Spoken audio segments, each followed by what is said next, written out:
So this talk is also going to take us on a tour, starting in my now home village of West Kingsdown to Belgium, and then via the Commonwealth War Graves Commission and the Ministry of Defence at Imgin Barracks in Gloucester back to Belgium. And it is about a family in Rochester. Now, I'm fairly sure that some of you will have visited War Grave Commission cemeteries, and I'm also fairly sure that some of you will remember key events of the country. For example, I was lying on my bed at Julie Lee's Regiment Dover in November 63, I think it was, or was it early 64? Now I can't remember the year, but when Kennedy died, it came up on the radio. I do remember that. I should also remember my birthday in 2014, when we were on a research visit in Ypres and revisited this cemetery, Oosterwarm Wood.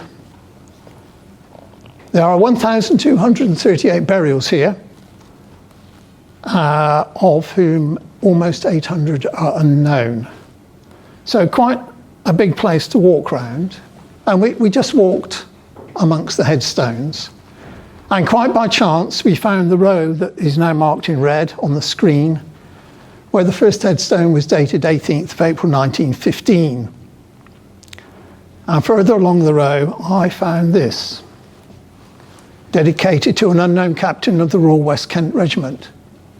Now, such dedications are rare, and for me, it was quite a heart-stopping moment, because I turned to my wife and I said, I think that that is Captain Cecil Thomas Tuff. Why should I think that? Well, at the end of 2012, we decided we would research each soldier named on our village's war memorial. And the first to be lost was Private William Henry Payne of the 1st Battalion of the Royal West Kent Regiment, who had fought at Hill 60 near Ypres on the 17th and 18th of April 1915. 88 men of the battalion died there overnight, and 77 of them have no known grave. Now, I read a lot about that, including the battalion war diary, and it said in one of the reports in the war diary that Captain Tuff was lying dead in the crater. Now, the crater had been formed by a mine that the Royal Engineers had blown. I have to mention the Royal Engineers, don't I? Having served and being in this museum.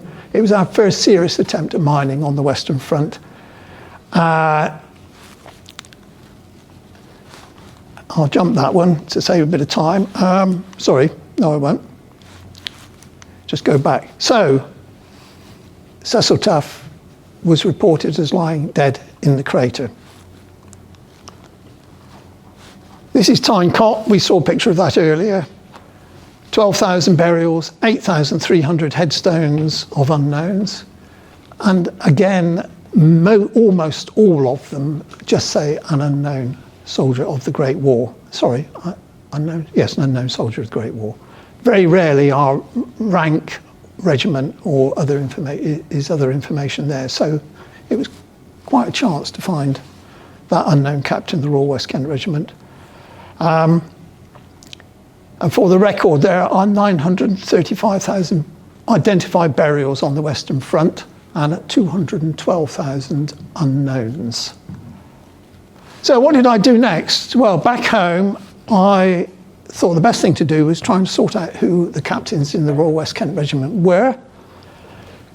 So I did an analysis using the Commonwealth War Graves Commission website in a slightly unusual way. Normally you put in a name, you put in the first name or the initials, and then you do a search. But you can fiddle it if you're careful. You can put in the country, you can put in the regiment, and you can put in First World War, and that will bring up all of the Royal West Kent soldiers killed in Belgium in the First World War. And indeed, you can do it on a wider scale than that. I've got a complete list of all Royal Engineers killed throughout the world in the First World War, and a similar one for the Second World War. So 53 captains of the regiment were killed, 17 have no known grave, but fortunately for me, only 4 of them died in the Ypres area. Now, 2 of those, highlighted in blue, and their names are at the bottom, Captains Cobb and Press, were killed in action in October 1917, just north of Gallivelt village. And the soldiers who had been lost here were buried at Hoog Crater Cemetery, together with those whose bodies had been recovered later from the Gallivelt area. So on this basis, I felt it was most unlikely that Cobb or Press would be the unknown captain at Oosterwarm Wood. So this left me with Cecil Tuff and Captain Fraser, who was awarded a military cross. He had died at the village of Hollybeek, which is not far from Oosterwarm Wood, on the 14th of June 1917. So there was me in the spring of 2015, stuck with 2 names. Nevertheless, having in mind that 2 headstones in the same row as the unknown captain were dated 18th of April 1915, I felt sure it was Cecil. And in addition, others from this action were buried at Oosterwarm Wood, whereas none of the soldiers from Hollybeek action were buried there. So, who was Cecil Tuff? Cecil was one of 4 children of Charles and Marianne Tuff, who lived in Endersley, 17 Watts Avenue. Anybody know Watts Avenue? Yes. How well do you know Watts Avenue? Number 15. Well, I never. No, is that the one to the left? Are you 15 and 17? All right. Yeah. It's amazing what happens. At a previous talk, somebody came up to me and said, "Oh yes, I knew a member of the Tuff family. He used to come around collecting Conservative subscriptions from us." Right, so Charles Tuff was a government forage contractor and Justice of the Peace. He was Mayor of Rochester from 1900 to 1902, and he was a local Member of Parliament from 1903 to 1906. And he ran various businesses. The family ran barges, they had brickworks, they were a forage contractor to the government, and various other activities. Their eldest son, Charles, was served in the army in both wars. And he married Helen Denny, and they had one son, Charles Reginald Tuff. He was commissioned into the Buffs and married Ruth Hardy. And I'll particularly notice the fact that they had 2 sons and a daughter. The other brothers were Bertram, who served at Chatham in the Royal Naval Voluntary Reserve in the First World War. He was a solicitor in Rochester with Arnold, Tuff and Day.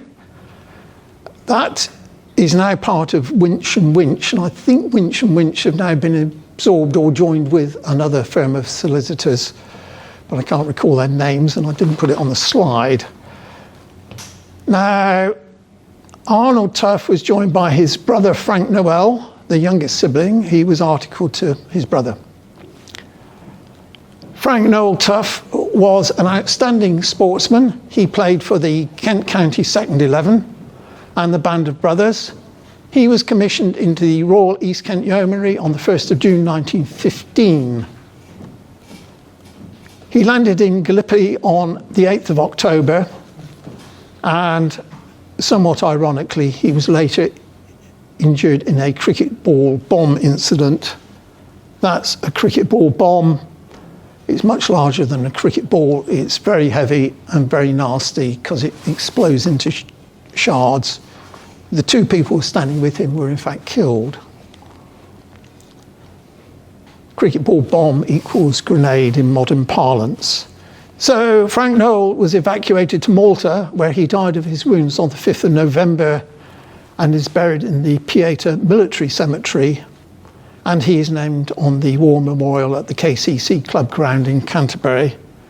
And that's his top right is his, on the right-hand side is his headstone in Malta, which we visited several years ago on a tour to Malta. Turning now to Cecil, he, like his three brothers, was an excellent sportsman. He played for the band of brothers as well.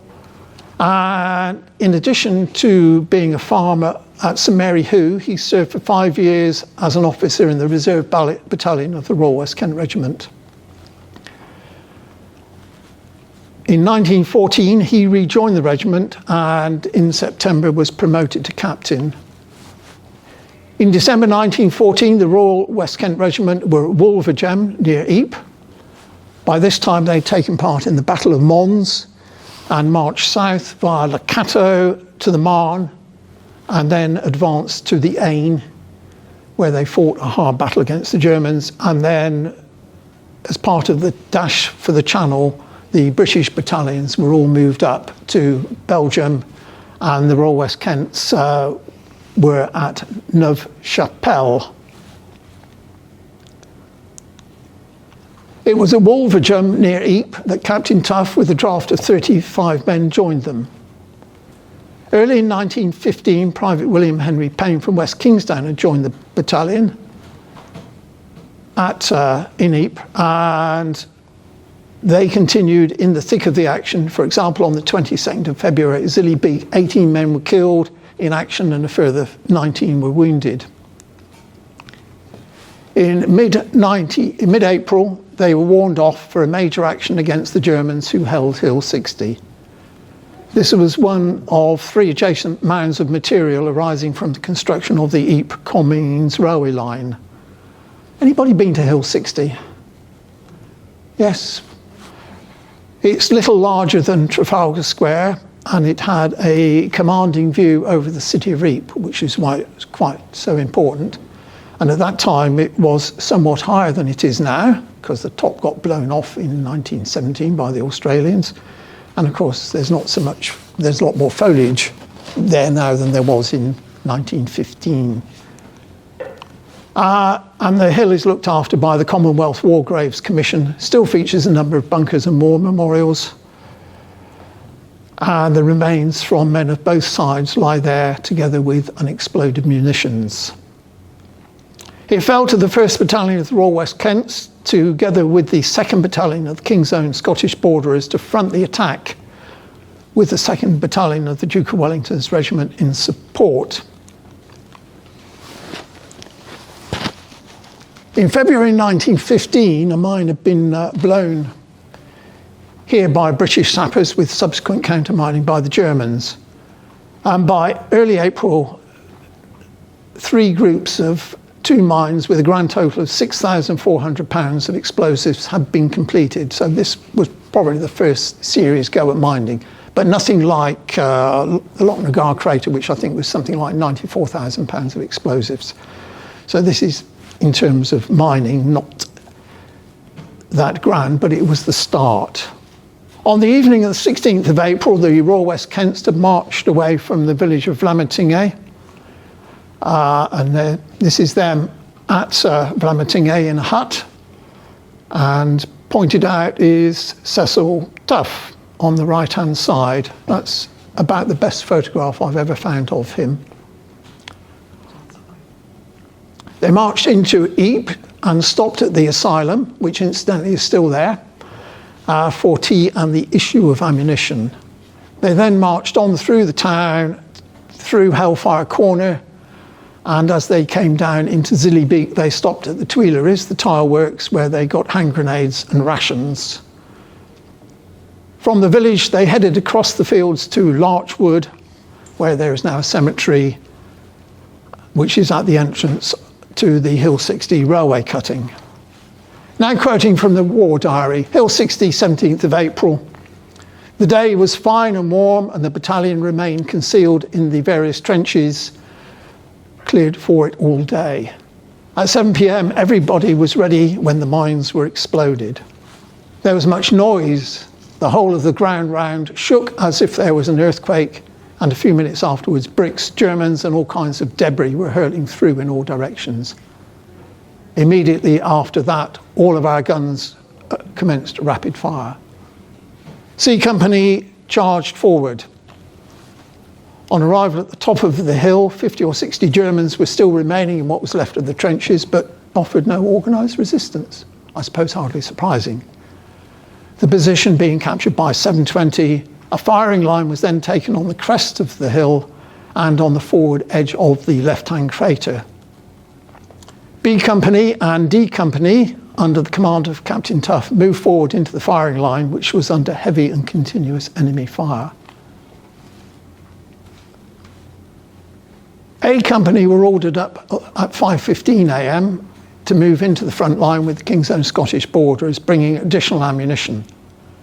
Second Lieutenant Doe, a platoon commander in A Company, later reported, "I was ordered to reinforce the left crater with my platoon at 4 a.m. On reaching the hill, I found Second Lieutenant Walker and Second Lieutenant Borland and about 20 of our men with some Cosbys. Second Lieutenant Walker was shot through the face about a moment after my arrival. Captain Tuff, as you can see highlighted there, was lying dead in the crater.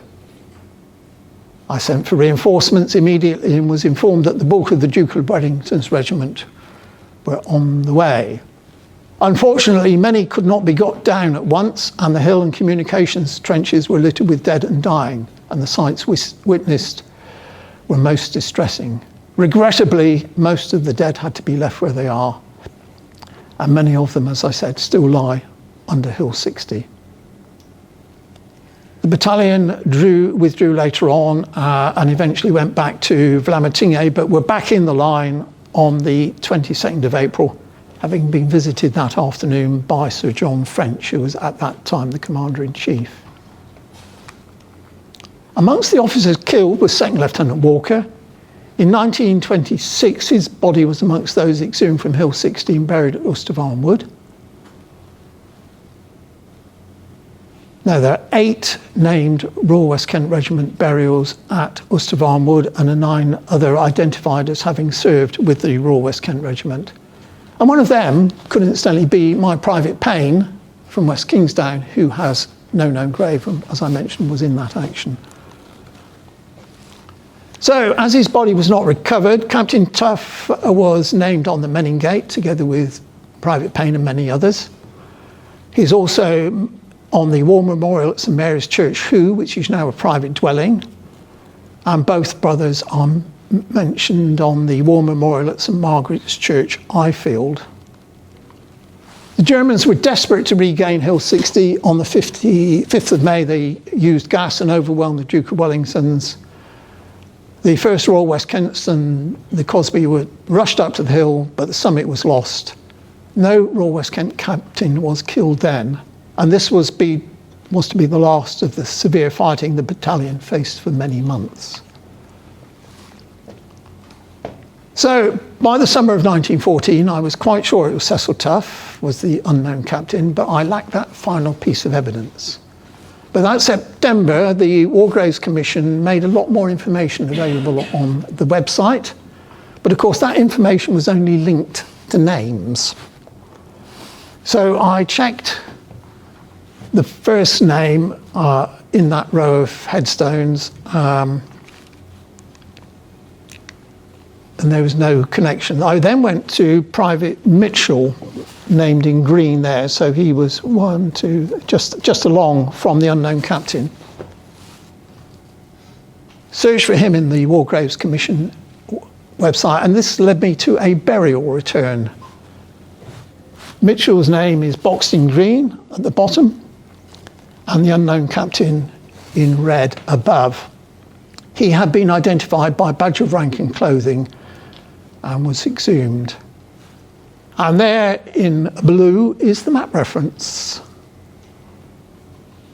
I've been doing this for a little while by the time I got to this point, and I could read the First World War map references. The 28 is the sheet number,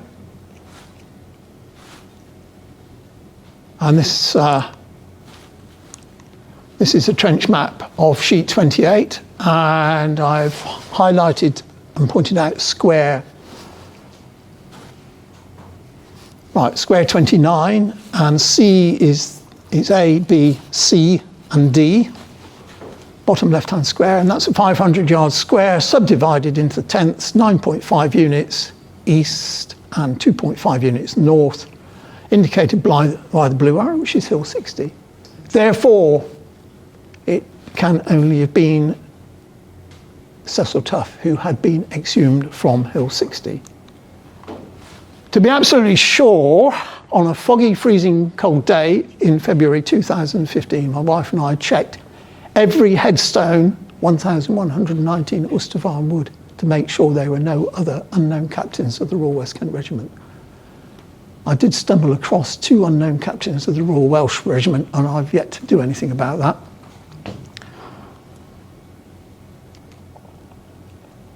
I had also established by then that Cecil had 2 surviving relatives, at least a great niece and 2 great nephews. So I set out to try and track them. I'd already been in touch with Kent Messenger about Private Payne, because I've no idea why Private Payne from Gravesend is on the West Kingstone War Memorial. I'll find out one day, I hope. So Kent Messenger very kindly published this letter asking for anybody who knew anything about Captain Tuff to contact me, and I particularly referred to Cecil's nephew, Charles Reginald Tuff, who had had 3 children. And I get a phone call. And remember, I'm looking for Tuff. And the lady rang me up and she said, "My neighbour came round this morning waving the local newspaper. And he said, 'Your name's in it.' Really? Well, Mrs. Prunella Scarlets was previously Prunella Tuff." Now, the likelihood, I would suggest, of a neighbour knowing the maiden name of the lady next door is pretty slim.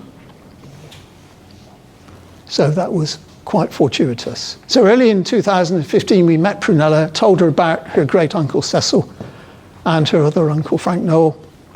And with her agreement, I referred the case on to the Commonwealth War Graves Commission.